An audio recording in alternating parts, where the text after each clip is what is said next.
Patiemment, Stéphanie Bourdon a expliqué son métier à 90 enfants.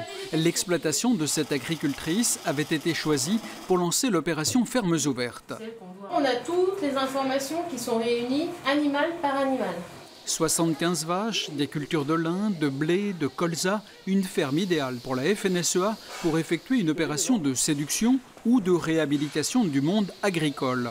En fait, l'agriculture aujourd'hui est souvent décriée, donc nous, l'intérêt, c'était de leur montrer tout ce qu'on fait sur notre exploitation. Mais on est souvent montré et pointé du doigt, alors que je pense que l'agriculture française a vraiment travaillé sur la qualité de ses produits, quoi.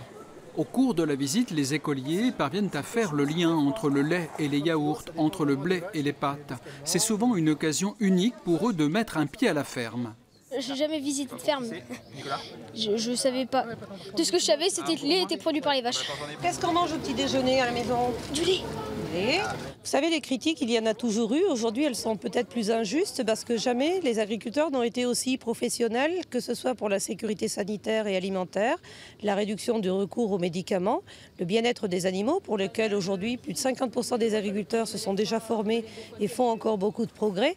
Donc ces communications sont plus liées à de la méconnaissance qu'à la réalité de ce que vivent les agriculteurs. Et depuis 28 ans, plus d'1 million d'enfants ont visité une ferme en France grâce à cette opération.